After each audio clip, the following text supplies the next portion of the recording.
Shalom, shalom. Call hello, Yahweh. By Hashem, Yahushai, by Hashem, Rakakwadash. Double honors to elders of Great Millstone, and peace and salutations to the elect other nation of Israel, and to you speckled word Israelites that are scattered abroad that look like the heathen nations. To y'all say shalom, and shalom to all you brothers and sisters that may be out there listening and learn to these videos.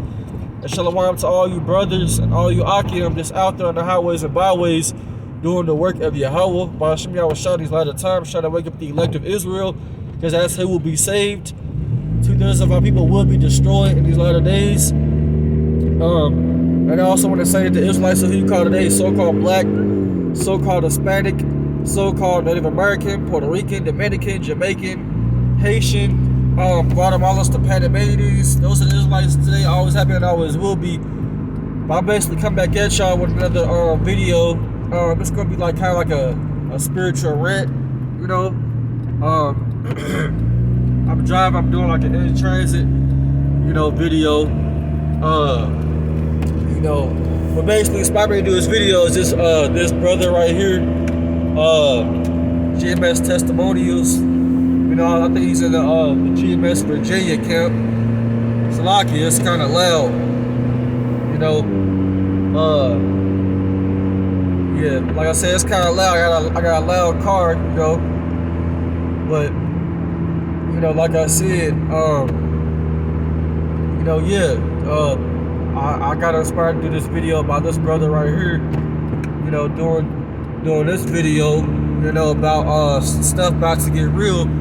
Stuff about to hit the fan, you know, and basically, you know, stuff is about to hit the fan, you know. I don't know how well y'all can see me, but you know, things are getting real out here, man. The economy's about to collapse. You know, you still got a lot of Israelites that's playing games, man. You know, because at the end of his video, you know, he was kind of talking about that, like how you got a lot of Israelites that know the Israelites, and they may even be out there. But, you know, like I said, they playing games, you know? Well, they're not taking this truth serious, man. And that's because they don't fear. They think the Lord is going to come back and give everybody candy canes, and he's going to come back with hugs and kisses and, you know, stuff like that. And that's not true. You know, that's not true at all. You know, the Lord said, you know, woe be unto you that desire the day of the Lord. You know, that's what the Lord said. You know, what end is it for you? You don't know if you're gonna be saved on that day, and you don't know if you're gonna be good in that day, man. You just don't know. You know, we ain't gonna know until that day actually come. Just because you know you're Israelite, just because you wear fringes, that doesn't mean you're gonna be saved, man. You know, I used to do that. When I first came into truth, I used to wear, you know, the shirt with the fringes before I got with the brothers, you know, that I'm with now. That's basically the GMS Louisville camp. You know, I used to wear fringes around my shirt, but I didn't think that could save me. I never was in that mindset. But you know, you just got a lot of our people, a lot of Israelites that claim and profess that they're Israelites, that they just not taking this thing serious. You know, they think that once they find out they're Israel, you know, and they know a couple of scriptures, you done made it. Nah, they don't work like that. They don't work like that at all. You know, we didn't make nothing. We still gotta go out there and do the work. You know, we still gotta endure to the end. You know, and we still gotta make our bodies a living sacrifice until we can't no more. It don't stop. You know, it don't stop because you've been going out there for a couple of years or, you know, a certain amount of time. Nah. You got to keep enduring. The scriptures say, he that endured to the end, the same should be saved. That's what the scriptures say. They don't say nothing else. Right? And you got a lot of people that are proud. You know, I can speak from my own personal experience. I'm coming from, you know, speaking to my, you know, I got some brothers. And, you know, they ain't taking this thing serious, man. You know, and they are of an age to where they, you know, they underage according to Esau's laws and stuff like that. You know, but they're at the age to where they can come out and do the work. You know, they can read, they can do all those things, but they don't really do it.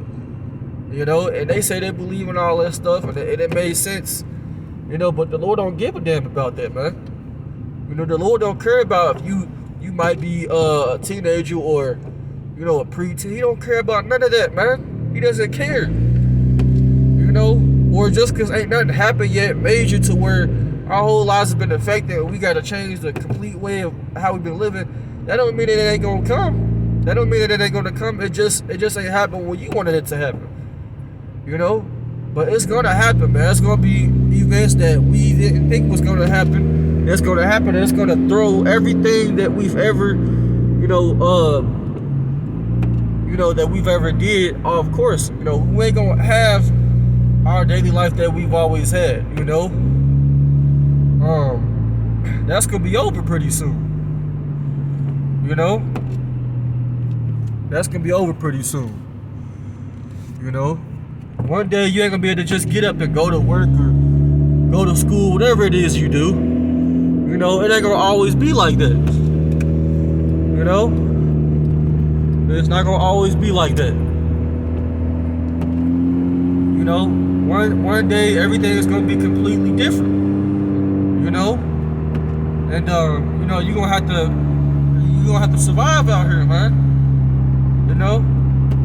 Because like I said, you know, mentioning my little I got little siblings or whatever. They're not like I said, like toddler age or, you know, 7, 8 years old. They're teenagers, you know.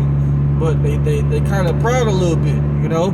They're not out here doing, you know, super wicked stuff, but you know, you just ain't taking stuff serious. And the Lord, and I tell them these things all the time, and they do live under my mother's roof, so you know, I am like, you know, circumspect as far as, you know, what I tell them and how I tell them it. And I don't say it, you know, every single time I see them, but you know, if they claim that you believe, right? And my brothers have had dreams, man. Dreams about the end. They've had dreams about missiles hitting the earth. They've had dreams about us getting beamed up. They've had these dreams. When I first came into truth, they was having dreams that seemed like all the time. But now they ain't had a dream in probably about a year or a year and a half. Something to that effect.